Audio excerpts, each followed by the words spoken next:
haddaan gaygayga qayto haddaan madantiyo shidaalka haddaan hodankiisa gaadho nimcada la helay qaybsho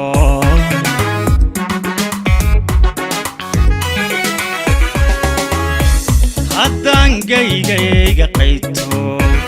haddaan madantiyo shidaalka haddaan hodankiisa gaadho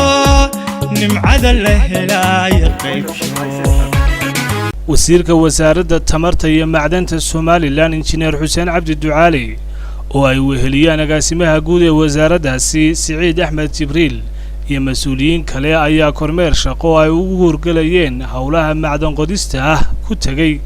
deegaanka Simoodi ee degmada Baki ee gobolka Awdal halkaasi oo hawlo macdan qodis ah ka wado shirkad laga leeyahay dalka Shiinaha oo la yiraahdo NRC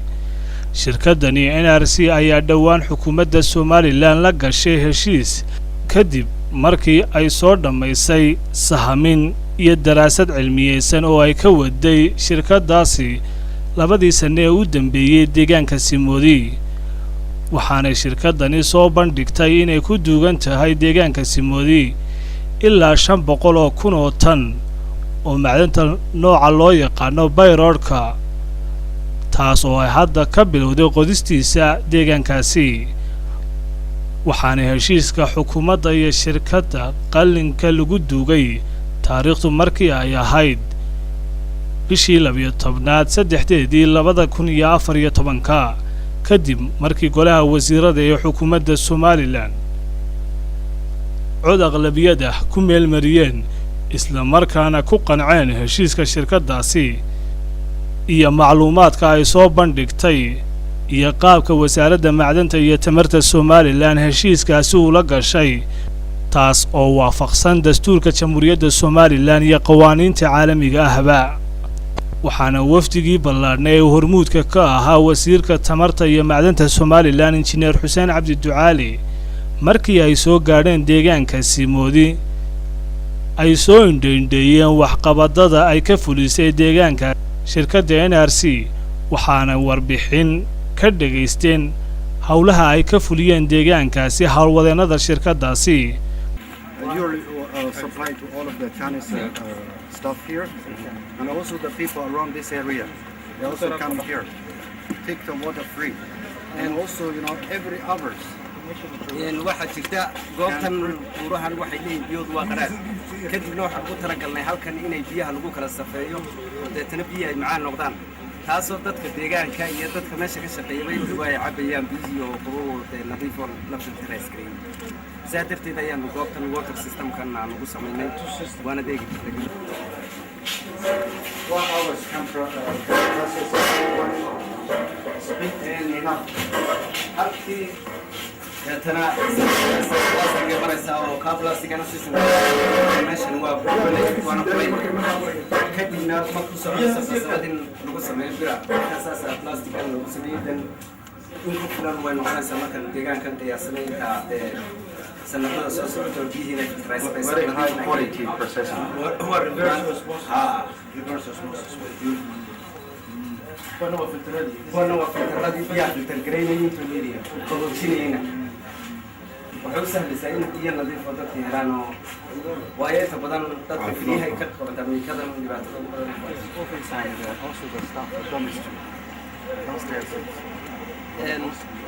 gurigan wuxuu ka kooban yahay 8 qol oo ugu talagalnay shaqaalaha meesha ay degayeen iyo meeshii shaqadu ay ka soconaysay sidaa darteed waa guryahan steel structure design modelka la isku xidhi karo kolba halkii centerka shaqada u inaan galno all of the spare parts and some of the qalab halkan laftiga asaaskan xabaalaha waasan dadkii hore baasnayn marka sidaa darteed ku bulugu ku investigareyn taayno ku bixiyo si aan loo jabin oo ku jirta community إذا قلها هل كان بسوي شيء زنا تذكر community قاعد دقيقة كان هوستس وهوستس عادي شغال dadku deegaanaysan Also, please, this is the warehouse. All of our food stuff inside, and also including Staff. local people. dadkii local people ka halkaan degan iyo wixii cunooyinka ku jira halkan waxay caddaynaysaa in deegaankeena meel kastaba ay wax ka bixi karaan oo maanta waad aragtaa inta ayra beerta ay samaysteen faamilka hal caagad oo biya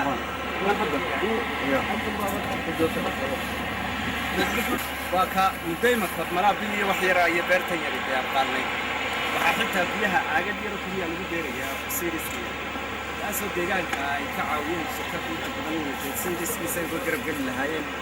ta kale in caafimaadka oo kale buurta gebigeedaba inay green u bedelaan halkan kulaylaha badan uu jiro waxaan rajaynayaa insha allah inay taasina noo hirgeli doonto This is all kind of Chinese weather. kuwana waa dhammaan wadamada caalamka ee jira inagu yar way ku beernaa sida saladadii noocyada iyo Next time we'll come back, we need to have vegetables. Okay. Chinese vegetables. Not beef, because beef just got hard at the whole Yes, yeah. Good idea.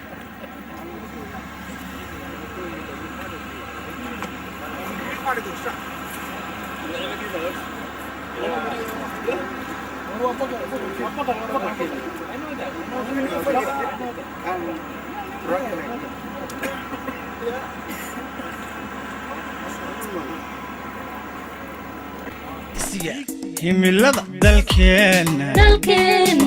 hiigsiga himilada dalkeena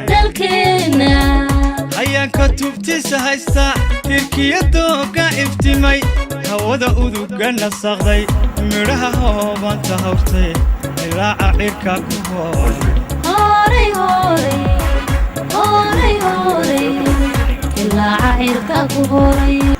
markii hore gacan baan ku bilownay markii labaadna cagaftaas ayaa naloo keenay cagaftaasaan mar labaadkiina ku daynay hadda iminkaona helnay cagafyo kaloo kasii waaweyn oo dee waddadaa maanta dhamayska tiran na gaarsiisay muddo naguna qaadatay sanad ku dhowaada alxamdulilah maanta dee waynagaan ku nimid waddadii gaadhi halkan maalmiinaa ku imid jirnay lug inaanu kaga soo gudubno buuraha intaa kilomitira aad arkaysaan oon halkan degi jirnay only imaka midda keliya noo dhiman waa teenada telefonka telecommunicationka oon fooniye isticmaalno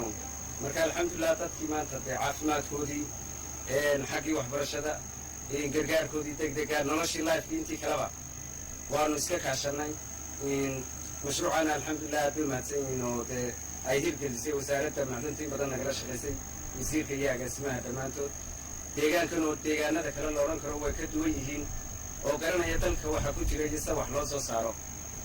ta kale waxaa mahadle barasaabka maayarada xildhibaanada deegaankan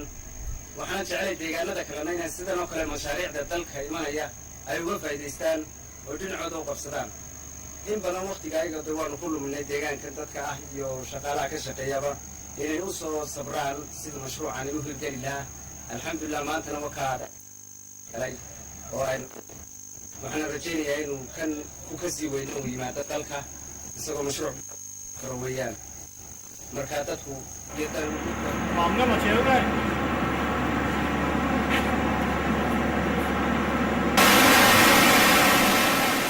ay u shaqaynayso waxa weeyaan halkaa dhagaxu markuu kaga soo dhaco ee ay soo wado ee crashinka ay ku soo samayso waxaan u samaynay bahlaha marooyinkaa ku dahaaran inay das protector noqdaan oonu wax dhasa aanu dibadda uga baqin kadibna inay dhagaxii ay burbuso dhagaxii halkeena in lagu ogaado qualitigiisa iyo quantitigiisa deetana dowladdeenni ay percentage kastaba sidaa loo arkayo marka waxii wuxuu noqonayaa waxayn dalkeeni ku process garaynay kuna ogaanay wuxuu yahayna aynu soo saarnay alxamdulilah markaa das protectorkii mashiinkiina waa kaa labada mashiin ee horeyn soo dhaafnayna waa laba day and nightki isku bedelaya shaqada taasoo kordhinaysa in shaqaalo badan ay ka shaqeeyaan halkaa process gareeya kadibna dadka bartaan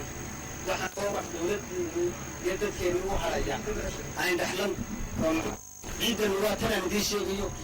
waa dhagaxa koonaha ka soo dhacaya dhagaxaas oo sidiisa loo dhowfinayo ee waa in halkan percentage kiisii lagu kala ogaadaa waa kan waa premiumkaa ku jira ee warshadan ay ku shaqaynayso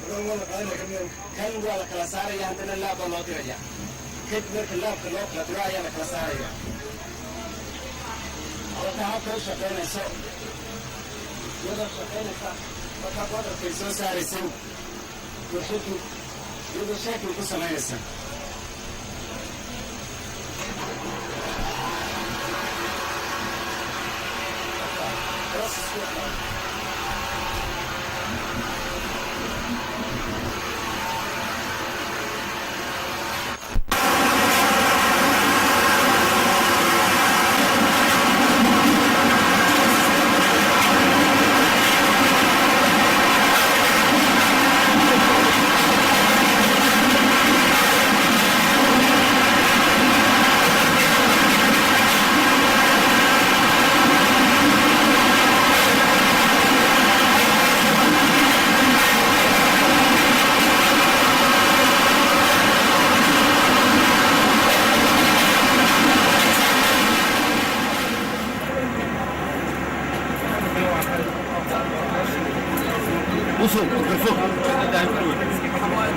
make هذه دلالة سيئة كسر تنسب ريت ربنا سارة سيئة حتى تقول كده لأن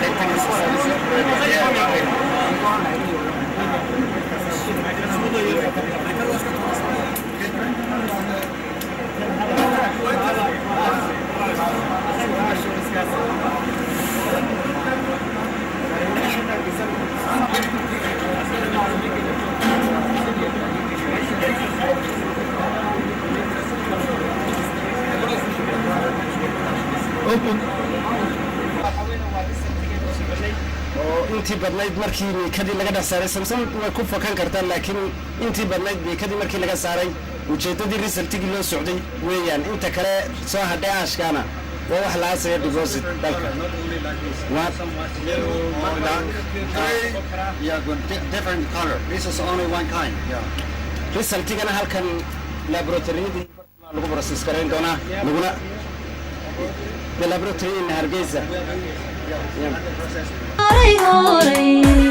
ilaa cayrka ku horay